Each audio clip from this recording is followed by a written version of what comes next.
என் பேரு வெங்கடேஷுங்கண்ணா. பெத்தராம்பாளையம் வட்டம் வேளாப்பட்டியில வந்து இந்த மாதிரி குட்டை அமைச்சிருக்குங்க. 100க்கு 60 அடி போட்டிருக்குங்க. இந்த பக்கம் 100 அடி, இந்த பக்கம் 60 அடி போட்டிருக்குங்க. 15 அடி ஆழம் போட்டிருக்குங்க. ஒரு 8 ஏக்கரா இருக்குங்கண்ணா. தென்னங்கன்று இருக்கு, மாங்கன்று இருக்கு, மல்நெல்லி கன்று இருக்குங்கண்ணா. கிணத்துல தண்ணி விட்டா நிக்கல, அதனால வந்து நம்ம குட்டை படுதா போட்டு நம்ம குட்டையிலிருந்து தண்ணி எடுத்து விட்டா காடு பூரா பாய்க்கலாம்.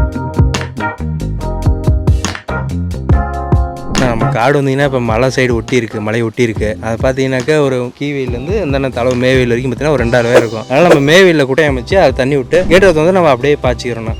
தார்பாயில் போடாமல் போட்டிருக்கலாம், குட்டையை மட்டும் வெட்டி அப்படியே விட்டுருந்தா தண்ணி ஊறிட்டு போயிட்டு இருக்கும், அது வேஸ்டேஜாக இருக்கும். காங்கிரீட் போட்டிருந்தா எனக்கு இந்த அளவுக்கு கட்ட போனாக்கா கண்டிப்பாக ஒரு 4 to 5 லட்சம் செலவாயிருக்கும். ஸோ அதெல்லாம் அவாய்ட் பண்ணணுக்கோசம் தார்பாயில் எடுத்துக்கிட்டேன். இப்போ இதனால எனக்கு மெயின்டெனன்ஸ் செலவும் கம்மி தான், எனக்கு அந்த அளவுக்கு மெயின்டெனன்ஸ் செலவும் வராது, தண்ணி வேஸ்டேஜும் கிடையாது. எனக்கு ஒரு 5 பேர் சேர்ந்து தான் தூக்கி போட்டோம். வெயிட் ஏன்னா இருக்குது தார்பாய் அந்த அளவுக்கு தூக்கி போடும்போது கொஞ்சம் கஷ்டமாக தான் இருந்துச்சு. ஃபர்ஸ்ட் மேலே உருட்டி விட்டு மேலே விரிச்சுக்கிட்டு அது இந்த மாதிரி எடுத்துக்கிட்டோம்னா தென்னமரம் சுற்றி இருக்குது, அந்த மட்டெல்லாம் உழுகுது. இருந்தாலுமே அதை எடுத்து 500 மைக்ரான் கிராம் துணிஞ்சு இறங்கி எடுத்துக்க முடியுது. படுதாவுக்கு எந்த டேமேஜும் வரதும் இல்லை. கிணறு இல்லாமல் 2 போர் இருக்கு, அதை வச்சு தான் நாங்கள் இந்த குட்டையை அமைக்கலான்ற பிளானுக்கே வந்தோம். இந்த குட்டையை பார்த்தீங்கன்னா தண்ணி விட்டுறோம்னாக்கா இன்னைக்கு ஒரு பகல் ஒரு நைட் விட்டோம்னா குட்டை நம்பிக்கும். எனக்கு அடுத்த நாள் கேட்டால் மினிமம் 4 to 5 நான் பாய்ச்சிருவேன். அதனால எனக்கு தண்ணி சேவ் ஆகுதுண்ணா. அதனால இந்த ஐடியாவுக்கு வந்தாங்க. 4-5 பைப் தான் போட்டிருக்கோம். நாங்கள் அவுட்ல எடுக்கோசம் தார்பாயில் வந்து வாட்டர் போட்டு நாங்கள் பைப் போட்டிருக்கோம். கருப்பு கேட்டது வந்து குட்டையில் எது க்ளீன் பண்ணாலும் திறந்து விட்டு நாங்கள் தண்ணி வந்து அவுட்லெட் வெளியே எடுத்துக்குவோம். ப்ளூ கலர் கேட்டர் வந்து சொட்டு நீர் பாக்கிறதுக்கோசம் அந்த லைன் எடுத்து கொடுத்துருக்குங்கண்ணா. அது மூலியமாக சொட்டு நீர்லேயே பாய்ச்சிக்குவோம். இப்போ இந்த குட்டையை பார்த்தீங்கன்னாக்கா உங்களுக்கு கிட்டத்தட்ட ஒரு ஆள் உயரத்தில் தான் இருக்கும். மோட்டார் எதுவுமே கிடையாது, 4-5 பைப் தான் போட்டு நாங்கள் அவுட்லெட் எடுக்கிறோம். தண்ணி பைப் ஃபுல்லாக தான் வருது. இதனால எங்களுக்கு வந்து கரண்டோ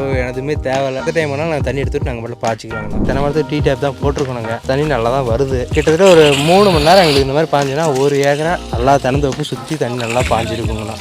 மோட்டராக இருந்தாக்கா நம்ம ஃபஸ்ட்டு ரயில் கேட்டை திறந்து விட்டு அதுக்கப்புறம் தான் மேலே கேட்டை நம்ம திறந்து விடணும், மோட்டரை எடுத்து விடணும். குட்டன்றதுனால நமக்கு அந்த பிரச்சனைலாம் கிடையாது, மோட்டர் எந்த பிரச்சனையும் கிடையாது.